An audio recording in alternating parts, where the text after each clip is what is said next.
Começando agora, psicologicamente, uma maneira psicológica de pensar.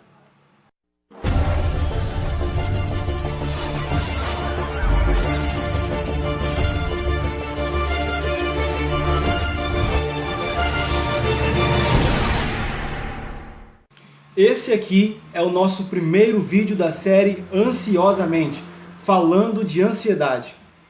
Então, fique atento aos nossos vídeos, que a gente vai descobrir muita coisa sobre esse tema.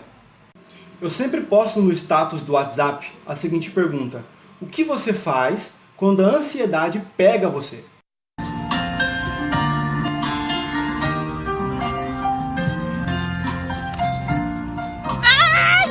Você tá rindo, né? Mas é assim que acontece com muita gente. Quando menos se espera, a ansiedade ela vem. E o que é que as pessoas acabam fazendo? Nós vamos abordar aqui muitos pontos importantes sobre esse tema, inclusive pontos que podem te ajudar a driblar a ansiedade.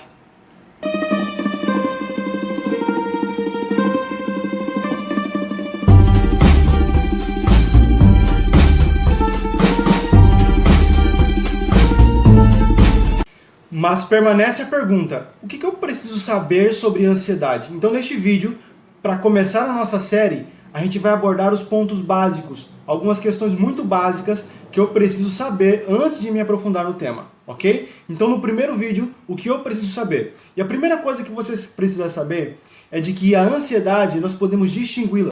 E a primeira coisa que nós precisamos saber é que existe uma distinção entre ansiedade normal e ansiedade patológica. Isso mesmo. Gravou aí? Ansiedade normal e ansiedade patológica. A ansiedade normal ela serve para pelo menos duas coisas. Primeira delas, a adaptação. Segunda delas, a nossa sobrevivência. É aquela ansiedade que todo ser humano tem, independente de quem seja. Todos nós temos um nível de ansiedade.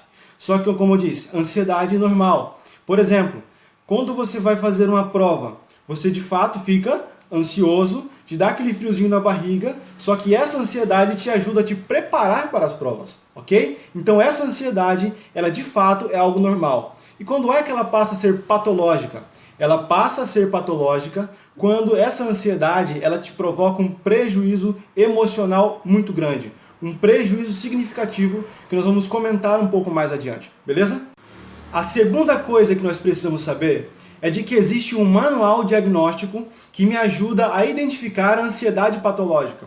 Por exemplo, você costuma ver muito por aí pessoas falando que tem ansiedade, ou até mesmo pessoas dando diagnósticos a outras sobre ansiedade, sobre depressão e outros transtornos. Só que eu te pergunto, que manual, que base essa pessoa está usando para um diagnóstico?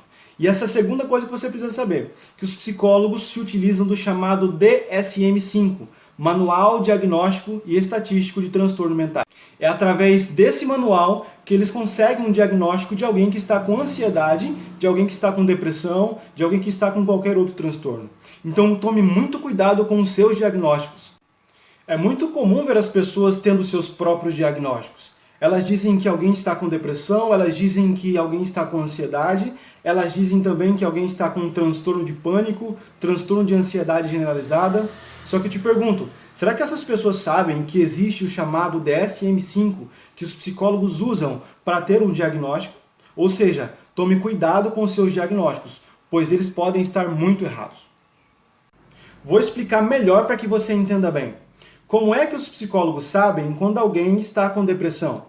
Ou seja, o seu paciente, ele vai olhar o caso do seu paciente e de repente ele vai olhar para o DSM-5, Manual Diagnóstico e Estatístico de Transtornos Mentais. Ele vai olhar ali para vários critérios. Critério A, critério B, critério C, há várias observações que tem nesse manual. E se esse paciente preencher todos os critérios de depressão, ele é diagnosticado com depressão. Entendeu bem?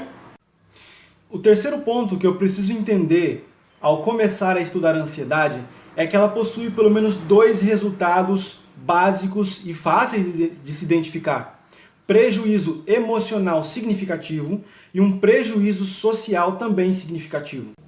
Entendendo esses três pontos, são pelo menos os passos básicos que nós podemos dar em direção ao estudo da ansiedade patológica.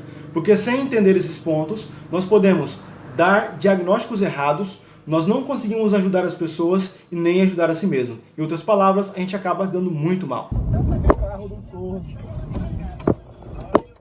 No próximo vídeo, a gente vai começar a estudar um pouco mais a fundo sobre a ansiedade. E tenha certeza que você vai vibrar sabendo tanto de informações para ajudar a si mesmo e também ajudar outras pessoas.